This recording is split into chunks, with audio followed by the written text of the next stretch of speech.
Hey, magandang buhay!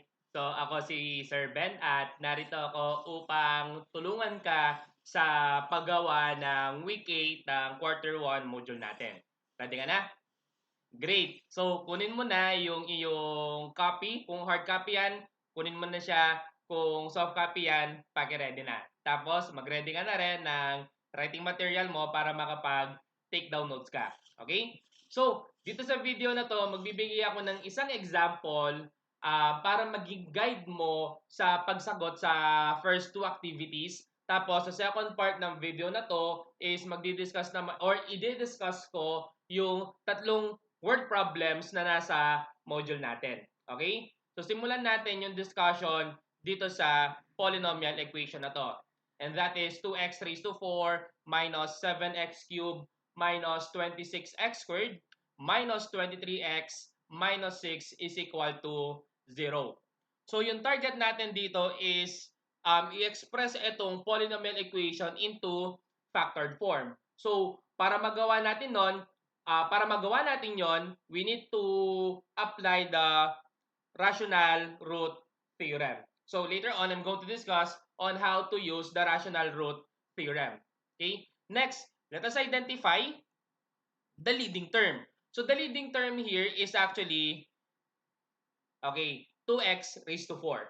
Okay? So for us to identify the leading term, we should just simply identify or we should just simply locate the variable with the highest exponent and then include the number that is yung tipong kasama ng constant ng variable na yon.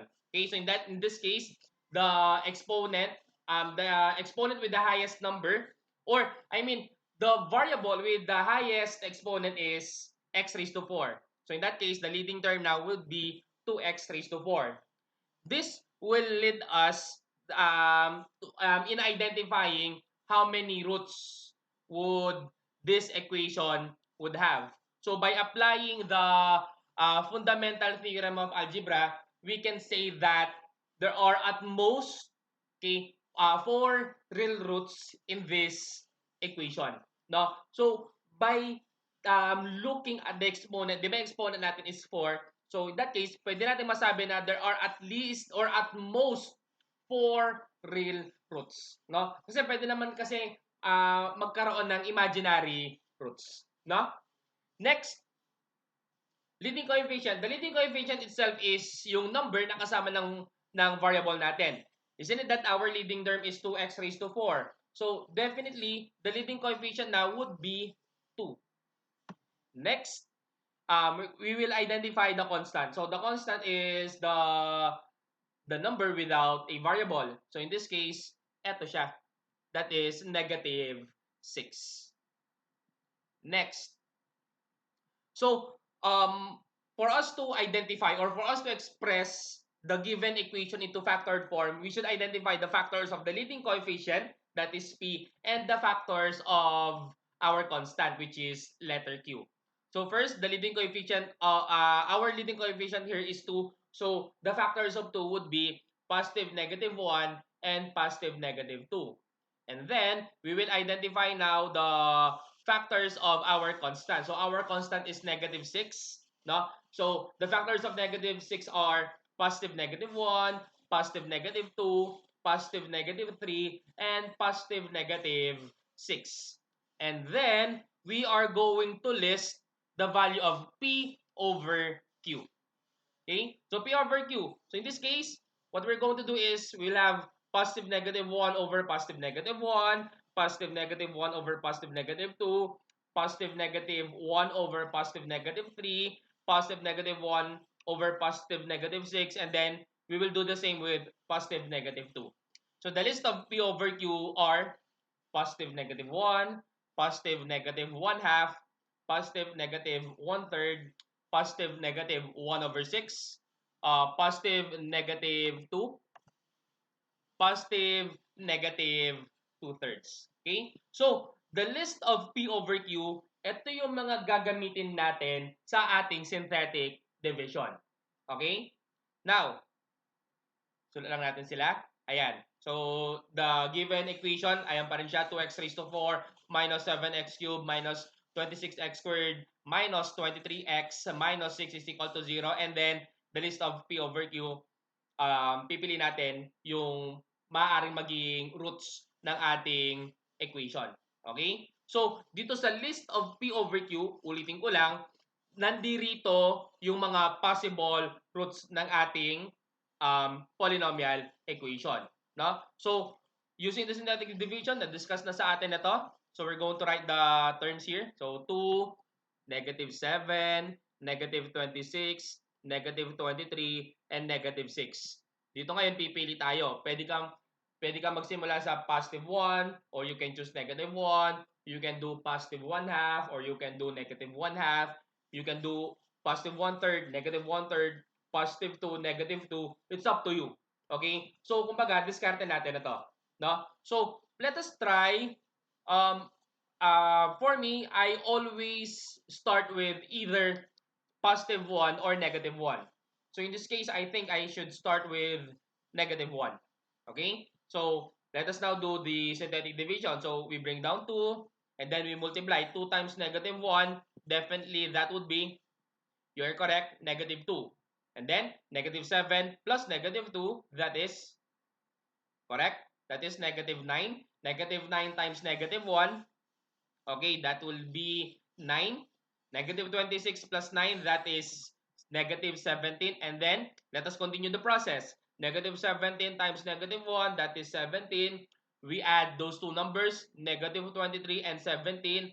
That will be negative 6. And then, negative 6 times negative 1, and that will be 6. Negative 6 plus 6, and that is 0. So, instead of that, it was discussed to us about the factor theorem.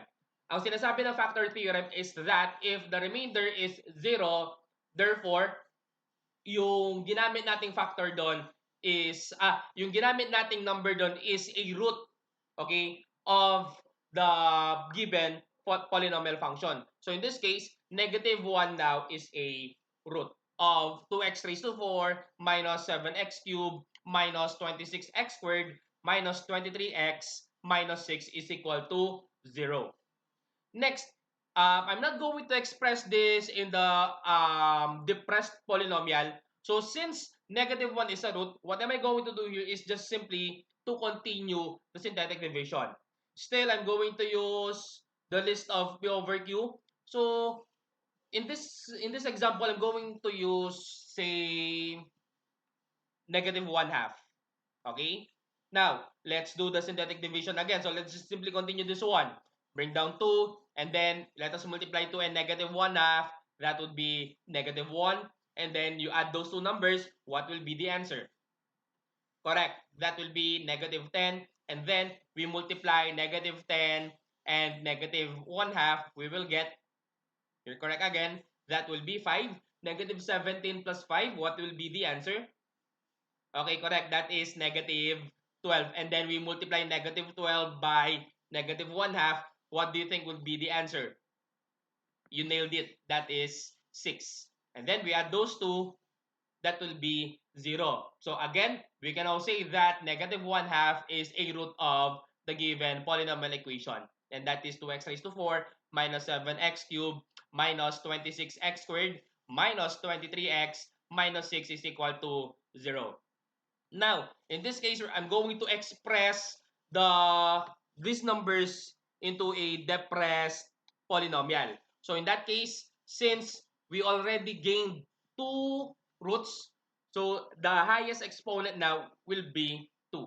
So in that case, this will be now 2x squared minus 10x minus 12 is equal to 0. Okay? Now, let me rewrite that one. Now, what am I going to do here is that I'm not going to use the synthetic division anymore. What am I going to do here is to solve this quadratic equation. There are many ways on how to solve quadratic equation. We have the Poisson law. We have some Vedic techniques. I think there are 2 or 3 techniques to identify the roots of this one. We can use factoring. We can use the completing the square method, or we can use the quadratic formula. But in this case, I think this is factorable. So I'm going to use the factoring method here. First, we can factor out 2 here. So in that case, this equation now will become x squared minus 5x minus 6 is equal to 0. And then this is very obvious. X squared minus 5x minus 6 is factorable. So the factors of x squared minus 5x minus 6 is actually the quantity of x minus 6 times the quantity of x plus 1. So those two factors are equal to 0. Now, by applying the zero product property, we can now say that x minus 6 is equal to 0 and x plus 1 is equal to 0. Solving for the values of x, so whatever we gain in solving for the value of x, those two will be the roots of the last two roots of the given polynomial equation here. So by applying APE on these two equations, x minus 6 is equal to 0. So definitely we're going to add positive 6 on both sides of the equation. Therefore, we will get x is equal to 6. While on the second one, x plus 1 is equal to 0, we are going to add negative 1 on both sides of the equation, and that will lead us to x is equal to negative 1. Okay? Therefore, the roots of the polynomial equations are, or the roots of the given polynomial equation are negative 1 multiplicity of 2. Sir, saan mo nanggaling yung multiplicity of 2? Kasi dalawang negative 1 yung lumitaw sa solution natin. Yung una, doon sa unang synthetic division natin. Yung pangalawang negative 1 naman, doon sa pagpa-factor natin doon sa quadratic equation. Kaya negative 1 multiplicity 2. Tapos, we have your negative 1 half and positive 6. So, in that case, yung factored form natin ngayon is the quantity of x plus 1 squared times the quantity of 2x plus 1 times the quantity of x minus 6 is equal to 0. Naging ganyan yan simply because we applied the integral 0 theorem. Okay? So, by applying, ang sinasabi ng integral 0 theorem is that if yung mga given roots is, kung ito yung mga given roots natin, negative 1, negative 1, and 6, then yung, yung additive inverse nila, and then ilalagay natin siya in this form, yung negative 1. Kung mapapansin nyo, ginawa natin siyang positive 1 dun sa factored form, di ba? So, in that case, yun na yung magiging factors natin. Okay? So, that is by applying the integral 0 theorem. Okay? So, the activities here, so this is the first activity. So, let me give you an example. So, the number of roots, looking at this one, the number of roots is somehow kaparehas niya yung degree natin. Tapos, yung real roots of the equation, since naka-factored form na yung ating polynomial equation, i-apply nyo na lang yung integral 0 theorem. Okay? So, again, yung number of roots dito, saka yung degree, parehas lang sila. No? Yung real roots of the equation, since factored form na to, gamitin nyo na yung integral 0 theorem. Okay?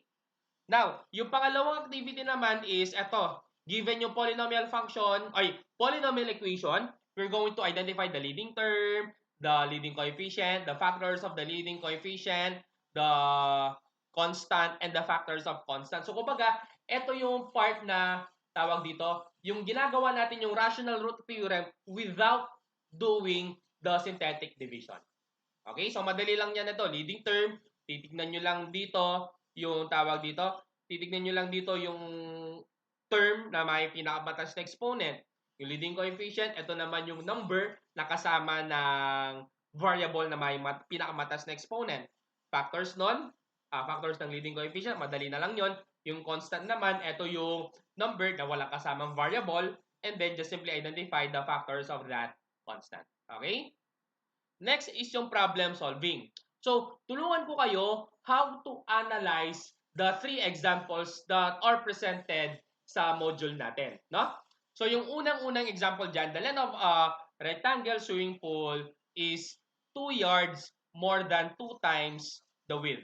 So, yung length daw is 2 yards more than 2 times the width. Ibig sabihin dito, etong part na to, we can just simply express this as W. The area of the pool is 144 square yards. So, i-identify natin ngayon yung dimensions of the pool. So, di ba nung elementary tayo, it is discussed to us that the area of a rectangle is equivalent to length times width. So, we know that the length, based on the given figure that we have right now, length is equal to 2W plus 2, while yung width natin is just simply W. Okay? So, multiplying those two, by applying the distributive property of multiplication over addition, 2W plus 2, the quantity of 2W plus 2 times W, that will be 2W squared plus 2W. And then, we know that the area, no, the area of the rectangle is actually 144. So, in that case, we can just simply equate this 2W squared plus 2W, equate that expression into 144. Okay? So, let us now solve for the value of W. So, in here, what we can do here is we can divide both sides of, or we can multiply by applying the multiplication property of equality. We can multiply both sides of the equation by 1/2. So, we will attain 72 is equal to W squared plus W. So, in here, we're going to add negative 72 on both sides of the equation, applying the addition property of equality. Okay? And then, in this case, we can just simply apply factoring method. So, W squared plus W minus 72, that is factorable. No? So, that equation, we can apply here, what do you call this, the commutative property of equality, so that 0 now would be on the right side of the equation, while the expression W squared plus W minus 72 is on the left side of the equation. So that is applying the commutative property of equality. Now, let's go back to factoring. So, i-factor natin yung W squared plus W minus 72. That will become the quantity of W plus 9 times the quantity of W minus 8 is equal to 0. So dito, i-apply natin yung zero product property. So both of the factors, equate natin sila sa 0. So W plus 9 is equal to 0 at saka yung W minus 8, equate natin siya sa 0. So applying APE on those two equation. So do sa first, yung W plus 9 is equal to 0, add tayo ng negative 9 on both sides of the equation. So, bali, W is equal to negative 9. Doon naman sa W minus 8 is equal to 0, mag-add tayo ng positive 8 on both sides of the equation. Bali, W niyan is equal to W is equal to 8. So, since yung W is width and width is a measurement, and alam naman natin wala namang length na negative, definitely tanggalin natin si negative 9. So, yung value ngayon yung measurement ng width natin is 8 yards. Okay? So, yung length natin, kumbaga, i-evaluate na lang natin yung expression na 2W plus 2 wherein W is equal to 8. So, in that case, yung length natin magiging 18. Therefore, yung dimensions ng pool natin is 8 yards by 18 yards by 8 yards. Next, yung pangalawa is a tree supported by a wire and anchored in the ground 5 feet from its base. So, ibig sabihin, yan yung 5 natin. The wire is 1 foot longer than the height that it reaches on the tree. Find the length of the wire. So, based sa illustration natin, nakagawa tayo ng right triangle. So, kapag may right triangle at pinag-uusapan yung mga length, definitely we're going to apply or we're going to use the Pythagorean theorem. So, alam naman natin yung Pythagorean theorem, di ba? Pythagorean theorem is that the square of the, what do you call this? The sum of the square of the legs is equal to the square of the hypotenuse. So, kung gagamitan natin siya ng variables, a squared, altitude, plus b squared, base, is equal to c squared, which is the hypotenuse. Okay? So, yung A natin dito, ito naman nakikita natin siya, A is equal to X. Yung B equal siya sa 5, and then yung C equal siya sa X plus 1. So, palitan natin yung values ng A, B, at saka ng C. And then, simplify natin yan. Bali, magiging X squared plus 25, 5 squared is 25, is equal to X squared plus 2X plus 1. So, Applying the addition property of equality, mapapansin natin dito na yung x squared at saka x squared, pag in-apply yung addition property of equality, magiging 0 lang sila. So, ibig sabihin dito, magiging 25 is equal to 2x plus 1 na lang yan. Then, again, i-apply natin ulit yung addition property of equality. So, mag-add ako ng negative 1 on both sides of the equation. So, yung equation ngayon natin magiging 24 is equal to 2x. And then, we apply the multiplication property of equality. So, we multiply the both sides of the equation by 1/2 for us to identify the value of x. X now will be equal to 12. Okay? Ayan. So, kumbaga, ang ginawa ko lang dyan is in-apply ko lang yung commutative property of equality para yung variable nasa left side, yung constant nasa right side. So, in that case, x is equal to 12. Since ang pinapahanap lang naman sa example number 2 is yung length ng wire, and alam naman natin na yung length ng wire ay letter C, and C is equal to x plus 1, i-evaluate na lang natin si x plus 1 wherein x is equal to 12. So, substitute natin si x ng 12. So, C is equal to 12 plus 1. That will yield us to 13. So, therefore, yung length ng wire natin is 13 feet. Yung last example sa module natin, eto, the formula for the number of games to be played in a football league where each team is to play each other twice is n is equal to x squared minus x, na kung saan yung x is the number of teams, tapos yung n naman dito is the number of games to be played. Ulitin ko, yung x, yun yung number of teams, yung n, yung total number of games. Lahat-lahat yon. Okay? If a league wants to limit the games to a total of 132 games, how many teams can be in the league? No? Ngayon, how are we going to do this? Given yung ating quadratic equation, pwede nating gawin yung ganito. Alam naman natin na yung number of games, yung target number of games ng liga is 132 games. So, n is equal to 132. Given yung equation natin na n is equal to x squared minus x. So, dito, applying ang tawag dito, yung transitive property of equality. So, since yung 132 at saka yung x squared minus x, pareho silang equal sa n, edi equate natin yung dalawa. In that case, we can have now x squared minus x is equal to 132, or 132 is equal to x squared minus x.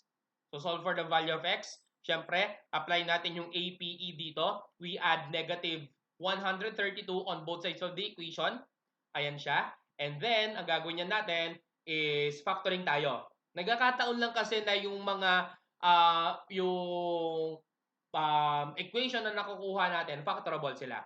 No? So, 0 is equal to x squared minus x minus 32. So, yung factors ng x squared minus x minus 132 is, ayan, nakikita natin sa screen. The quantity of x minus 12 times the quantity of x plus 1. And then, applying the zero product property, we can now say that x minus 12 is equal to 0 and x plus 11 is equal to 0. So, solving for the value of x, syempre, alam na natin ito, apply natin yung addition property of equality. Dun sa una, dun sa x minus 12 is equal to 0, mag-add tayo ng positive 12 on both sides of the equation. Doon naman sa pangalawa na x plus 11 is equal to 0, mag-add naman tayo ng negative 11 on both sides of the equation. So, doing that process, makukuha natin na yung x ay equal sa 12 at saka yung x ay equal sa negative 11. Tandaan, x is the number of teams. Ito nakalagay naman dito. X is the number of teams. Di naman pwede magkaroon ng negative 11 number of teams. Wala namang ganon. Therefore, tanggalin natin si x is equal to negative 11. Therefore, yung number of teams na kailangan para magkaroon ng exactly 132 games is 12. Okay? So, ganun lang yung paggawa ng week 8 sa ating module for the first quarter. Okay? So, if you have any more questions, pwede kang magtanong sa kung sino yung math teacher mo, or pwede ka rin magtanong sa akin. And with that, maraming salamat sa pakikinig and magandang buhay.